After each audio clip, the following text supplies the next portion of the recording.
नमस्कार दोस्तों, स्वागत है आप सबको हमारे YouTube चैनल बेस्ट स्टडी वाला पर। तो आज का हमारा टॉपिक है बायोलॉजी का फर्स्ट चैप्टर, मतलब कि जो साइंस के बुक में चैप्टर 6 से स्टार्ट होता है, जो है लाइफ प्रोसेस मीन्स जैव प्रक्रम। तो सबसे पहले मैं उन भाई बहनों दोस्तों को कहना चाहता हूँ जो इस चैनल या वीडियो को पहली बार देख रहे हैं, वो चैनल को सब्सक्राइब जरूर कर लें। सिर्फ आपको चैनल से सब्सक्राइब करना है, 2 सेकंड का काम है और हमारा 10 मिनट का काम है आपको अच्छे से पढ़ाना है। तो इसी के साथ आज का वीडियो शुरू करते हैं। तो पहला है जैव प्रक्रम क्या है, means what our life process, बल्कि इसे इंग्लिश में जैव प्रक्रम को लाइफ प्रोसेस कहा जाता है। तो आपको पता है इसमें लिखा है सभी जीवों को कोशिकाओं में टूट फूट व उसकी मरम्मत की प्रक्रिया चलती रहती है। मीन्स जब आप भोजन करते हैं, मीन्स आपने भोजन किया, भोजन करने के बाद जो भोजन के छोटे छोटे अणु जो कोशिकाओं में विभाजित हो जाते हैं, छोटे छोटे अणु जो छोटे छोटे अणुओं में टूट जाते हैं, तो आपके शरीर के हर एक कोशिकाओं के हर एक भाग में जाके पहुंचाता है। धमनियां शिराओं के द्वारा वहां पर रक्त का शुद्धिकरण होता है, इससे जिसमें आपको ऊर्जा मिलती है। इसी के साथ आगे है यह प्रक्रिया उनके शरीर में तब भी सक्रिय रहती है जब कोई कार्य ना कर रहे हो, मतलब कि जब भोजन जब कर लिए होते हैं, जब 1-2 दिन के बाद आप पता है जब कोई कार्य भी नहीं करते हैं, लेकिन तब भी थोड़ा बहुत आपके पास ऊर्जा रहती है, मीन्स उसी वही का है। और वे अब जैव प्रक्रम का परिभाषा क्या होता है, इसके लिए है वे प्रक्रम जो सम्मिलित रूप से, इसे ध्यान से सुनिएगा, वे प्रक्रम जो सम्मिलित रूप से अनुरक्षण का कार्य करते हो, अनुरक्षण का कार्य करते हो, जैव प्रक्रम कहलाता है। ठीक है। और इसके बाद है पुरानी कोशिकाएं विलुप्त रहती है और नई कोशिकाओं का निर्माण होता रहता है। मीन्स जो कोशिकाओं पुरानी कोशिकाएं होती है जो अपना कार्य कर चुकी होती हैं, तो वो विलुप्त हो जाती हैं। मीन्स उनका जब उनके पास फोर्स या एनर्जी नहीं रहता है, तो वो टूट फूट कर विलुप्त हो जाते हैं और नई कोशिकाओं का निर्माण होता है। इसलिए अनुरक्षण प्रक्रम को उचित रूप से चलने हेतु ऊर्जा की आवश्यकता होती है। जो अनुरक्षण प्रक्रम है उसको उचित रूप से चलने हेतु ऊर्जा की आवश्यकता होती है। देखिए, वे उस ऊर्जा को श्वसन, भोजन आदि से प्राप्त करते हैं। शरीर से अपशिष्ट पदार्थ बाहर निकलना आवश्यक होता है।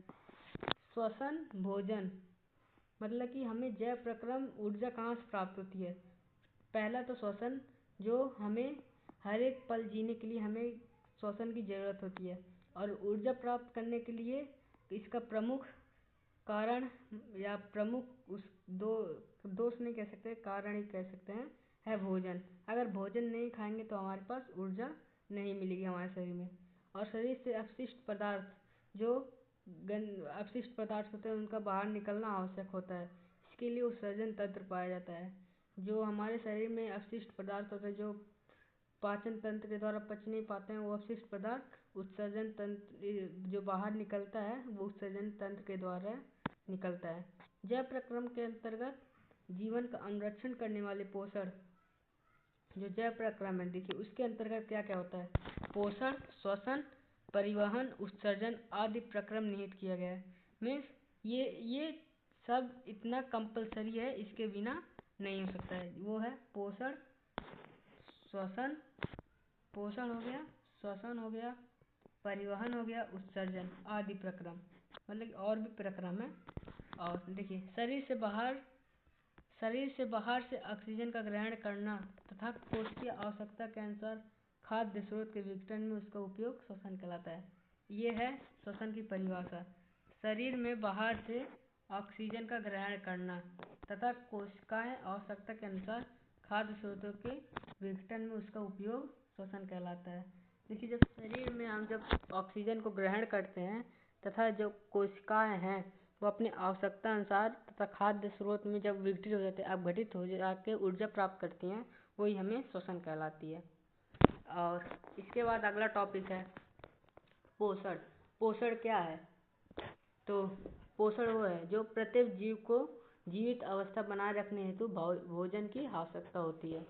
आपको पता है अगर हम भोजन ज़्यादा से ज़्यादा दिन 4 से 5 दिन नहीं खाएंगे तब भी जी सकते हैं, परंतु उसके बाद हमें आलसीपन, लोग बेहोश हो जाते हैं, मूर्छित हो जाते हैं और वो अच्छे से रह नहीं पाते हैं। इसके लिए हमें भोजन की ऊर्जा प्राप्त करने के लिए हमें भोजन की अत्यंत जरूरी होती है।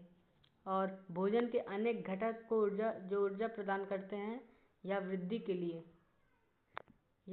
लिए अथवा उपाय के नियमन व रख रखाव के लिए पदार्थ प्रदान करते हैं। पोषक पदार्थ न्यूट्रिशंस कहलाते हैं। पोषक पदार्थ को इंग्लिश में न्यूट्रिशंस कहते हैं। इसके बाद हमारा अगला टॉपिक है, ये है प्रमुख जैव प्रक्रियाएं। मीन्स जैव प्रक्रियाएं में क्या क्या प्रमुख होती है। तो इसके साथ पहला है प्रत्येक जीव भोजन करता है। ठीक है, प्रत्येक जीव भोजन करता है जिसे पोषण कहते हैं। आप पोषण, अगर कोई पूछे पोषण क्या है तो आप सिंपल सा जवाब कर सकते हैं, जो प्रत्येक जीव भोजन करते हैं उसे पोषण कहते हैं। दूसरा है भोजन से ऊर्जा प्राप्त करने हेतु भोजन के ऑक्सीकरण के लिए आवश्यक ऑक्सीजन की मात्रा की सभी जीव सांस लेकर प्राप्त करते हैं, जिसे श्वसन कहते हैं। देखिए, पहले में श्वसन का परिभाषा जो आपके समझ बहुत कम लोग समझ लेंगे, जो कि हार्ड था। अब इसे एकदम शॉर्टकट तरीके से है। जैसे देखिए, भोजन से ऊर्जा प्राप्त करने हेतु, जब हम भोजन खाते हैं उसे ऊर्जा प्राप्त करने से जो भोजन के ऑक्सीकरण के लिए आवश्यक, जो हम श्वसन के बाद जो ऑक्सीजन हमें ग्रहण होता है शरीर में, उसके ऑक्सीकरण के लिए आवश्यक ऑक्सीजन की मात्रा, और जो ऑक्सीजन की मात्रा हमारे शरीर में होती है सभी जीव सांस लेकर प्राप्त करते हैं। ये पता है हमें जीने के लिए सांस, जब तक हमारा सांस लेंगे तभी तक हम लोग जिंदा रह पाते हैं, और इसी को ही श्वसन कहते हैं, श्वसन रेस्पिरेशन कहते हैं।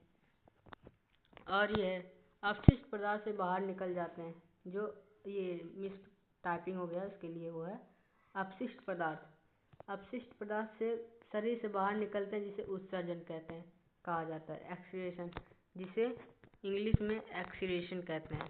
इंग्लिश आप इसका जो मेन टॉपिक है इसका इंग्लिश हमेशा याद करके रखिएगा। और चौथा है जीव अपनी जाति के विस्तार हेतु संतान पैदा करते हैं, जिसे जनन रिप्रोडक्शन कहते हैं। ये है रिप्रोडक्शन। जो जीव अपनी जाति के विस्तार हेतु संतान का पैदा करते हैं उसे रिप्रोडक्शन कहते हैं। और लास्ट है पर्यावरण से संवेदनाएं ग्रहण करते हैं। जो पर्यावरण से संवेदनाएं संकेत ग्रहण करते हैं वो भी जैव प्रक्रियाएं में शामिल होती है।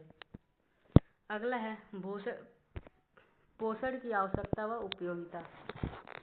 जो पोषण है, पोषण की क्या आवश्यकता है, उसका क्यों उपयोग है, हमें इसकी क्यों जरूरी है हमारे जीवन में, तो है यहाँ पर देखिए लिखा है जीवधारी के लिए पोषण की आवश्यकता निम्नलिखित है। तो पहला है समस्त जैविक क्रियाएं को सुचारू रूप से चलाने के लिए ऊर्जा की आवश्यकता होती है। जो समस्त जैविक प्रक्रियाएं होती है, मतलब कि हमें जो हर एक पल में जो भी कार्य करना होता है, या चलने बोलने, सर हर एक क्रिया के लिए हमें सबसे प्रथम चीज़ है हमें ऊर्जा की आवश्यकता होती है। ठीक है, और ये अब ऊर्जा की आवश्यकता होती है, वो ऊर्जा कहाँ से मिलती है, तो ये ऊर्जा भोजन के अपचयन से मिलती है।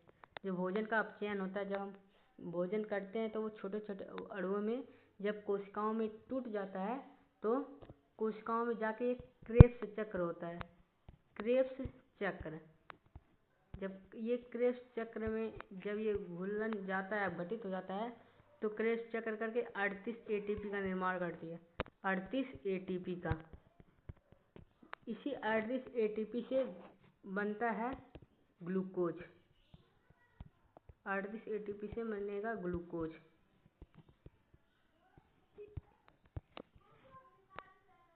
और इसी ग्लूकोज से बनेगा ऊर्जा, एनर्जी।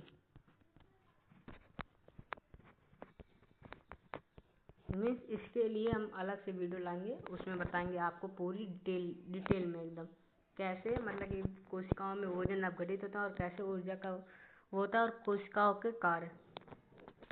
और अगला है संतुलित भोजन शरीर के प्रतिरोधक क्षमता को बढ़ाता है। जो संतुलित भोजन होते हैं, मतलब कि ग्रीन वेजिटेबल्स, हरी सब्जियां, वो सब जो शरीर के प्रतिरोधक क्षमता है उसको बढ़ाता है। और लास्ट है नए जीव द्रव से कोशिकाओं और ऊतकों में होने वाली टूट फूट की मरम्मत होती है। मतलब कि जब हम भोजन करते हैं तो नए जीव द्रव से, ठीक है, जो नए जीव द्रव हमारे शरीर में जाता है उससे जो कोशिकाओं और ऊतकों में होने वाली टूट फूट होती है उनकी मरम्मत होती है। जिससे हमारे शरीर में अपनी जो जैविक क्रियाएं हैं वो बरकरार चलती रहती हैं। और इसके बाद इसी के साथ हम अपना वीडियो ख़त्म करना चाहते हैं। और ये थैंक यू। और हमारे चैनल को सब्सक्राइब ज़रूर कीजिएगा। बस आपसे थोड़ा सा रिक्वेस्ट है, जो जिस चैनल का नाम है बेस्ट स्टडी वाला। Thank you.